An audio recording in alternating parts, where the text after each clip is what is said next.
Good morning, friends. Welcome to Evolve 2020, empowering L&D superheroes to support their remote workforce. My name is Rahul, and I'll be your host for today. This micro-webinar series is brought to you by Harbinger Interactive Learning. Harbinger Interactive Learning is a global design and development company specializing in helping organizations migrate their classroom-based trainings into virtual and digital formats. Harbinger Interactive Learning has over 30 years of experience in delivering innovative learning solutions for various industry verticals. For more information, please log on to our website, harbingerlearning.com. Today is the second episode in this micro-webinar series, and we are going to talk about 7 quick hacks to create an instructionally sound virtual instructor-led training deck. And with that, let's welcome our guest for today's episode. We have Nupura with us. Nupura leads the instructional design team at Harbinger Interactive Learning. Good morning, Nupura. Welcome to Evolve 2020. Good morning, Rahul. Thank you for having me on Evolve 2020. Well, the pleasure is all ours. And Nupura, to begin with, if I could request you to tell us a little bit about yourself. The audience would like to know a little bit about you. Sure.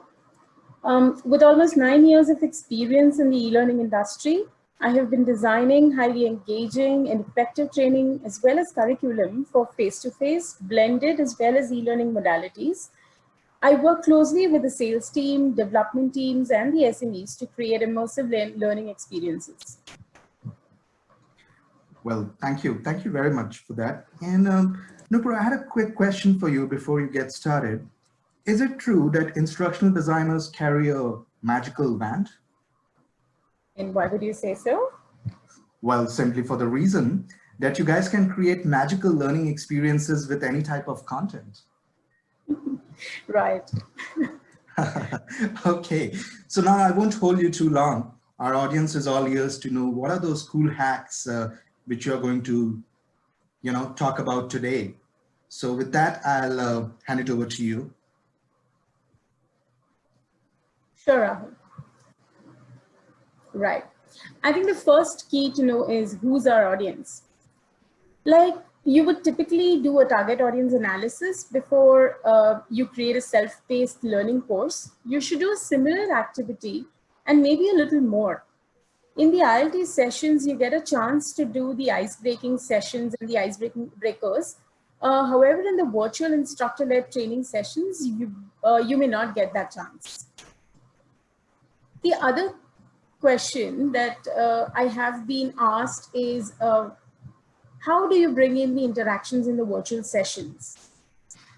And Nupura, yes, I kind of agree with you here, and I would just like to add a few things here. This is something which have been often asked about. How would you replace the interaction that an instructor or a facilitator has with a participant in a classroom environment? To some extent, I get it that you can bring in the, human-computer interaction philosophy in action in self-paced learning programs. But how do you actually achieve this in a virtual session? Let me give you an example. Let's say you're conducting a session on design thinking. We can throw a question to the participants by asking a simple question like, what is design? Asking the participants to use the chat room to provide their responses and provide 2 to 3 minutes for this chat. Then go through some of these and read some of the most relevant answers that are provided by the participants. So the key objective here is to bring in some sort of interaction within the participants. The next one would be to help the audience with supplementary learning material. This could be both pre-session and post-session.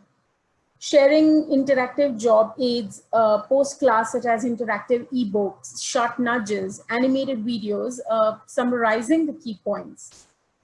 In fact, we could also use something like this, like a simple infographic, which keeps the audience engaged.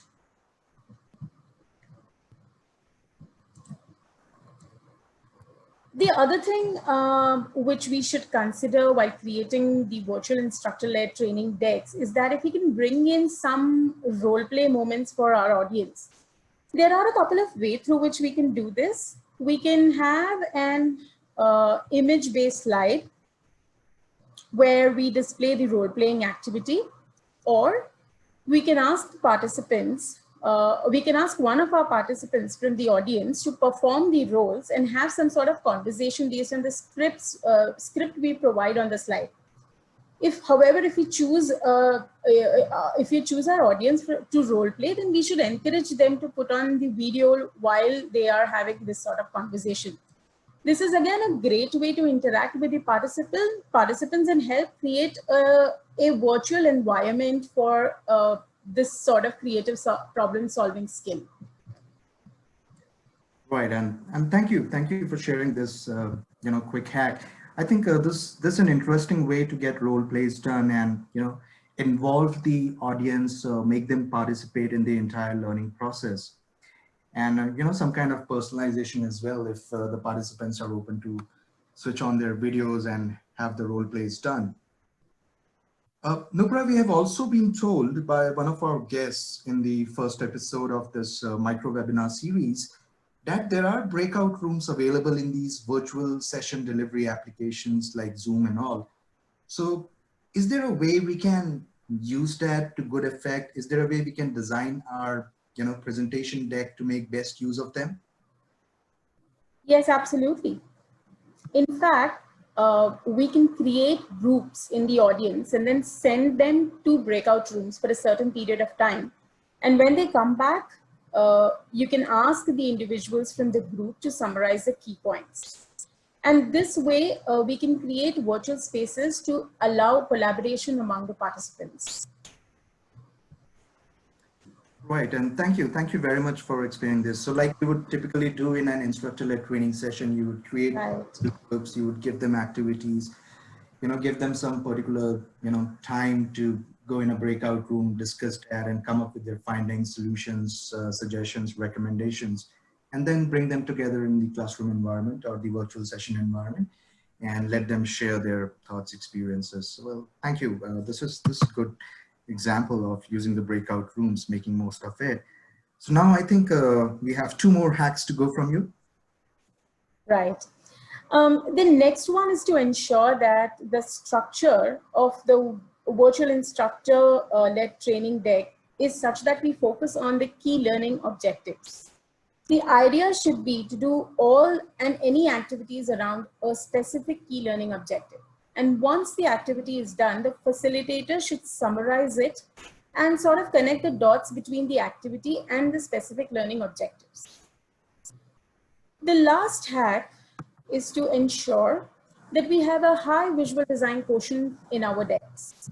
We should try and keep the word count minimal on the screens and supplement it with the relevant images. Rahul, these are the things that I had to share today. Wow, Nupra, that was quick and that was wonderful, really helpful. Thank you so much for sharing these cool hacks. Personally, I feel more confident now about designing VLT decks, probably with or without the Magic Brand. Thank you, it's my pleasure. Thank you. So before we end up, let me summarize, the quick hacks that Nupra provided us today for our audience. The first one is about knowing your audience. It's pretty important to do an audience analysis and design your VILT deck according to your audience. Create interaction elements, create subtle engagement points, bring in interactions through, as simple as throwing questions and asking your audience to participate in, by answering those questions, or not even answering those questions, just, sharing their thoughts in the chat window. Those are some of the examples of the creating interaction elements. Supplementary learning materials, support your learners pre and post the session, not just in the virtual session, but support your VILT deck with pre and post supplementary learning material. Create role plays, so, make your audience involved in the learning process during the virtual session. Create scope for the audience to perform role plays. Team activities, use the breakout rooms to do, case studies, activities, team activities, bring in the collaboration aspect of it. Always focus on the key learning objectives, design your content around the key learning objectives, and after every activity, every exercise, or every question that is thrown into the audience, I think the facilitator should summarize it and bring it back as to how this particular activity was attached to the particular learning objective. And lastly, keep the visual engagement high. Keep the learners, your audience, visually engaged. So this was the summary of today's hacks. I think this is all we had for today in the second episode of our micro webinar. For our audience, if we have any questions and want to know more in detail about any of these specific hacks, you want to have a conversation with Nupura, you want to drill down a particular point, go a little deep in this, please feel free to drop us a line at info@harbingerlearning.com. All the participants and people who have registered for this webinar will get a copy of this PowerPoint presentation along with, and a recording of this webinar, so you can go through this. Well, and before we sign off for the day, let me tell you, in our next episode, we'll bring in another superhero from the L&D community, and we'll be talking about 10 cool tips for delivering effective virtual instructor-led training sessions using Zoom meeting apps. This could be very interesting for people who are new to Zoom meeting, or someone like me who has been using Zoom for like last 5 years or so, but still there are so many unknowns that I've been able to uncover in the last few weeks because the usage has suddenly increased and you're supposed to do a lot of different things. So this one is going to be an interesting and exciting session. So please do join us next week, same day, same time. Till then, stay safe and stay inspired. Thank you.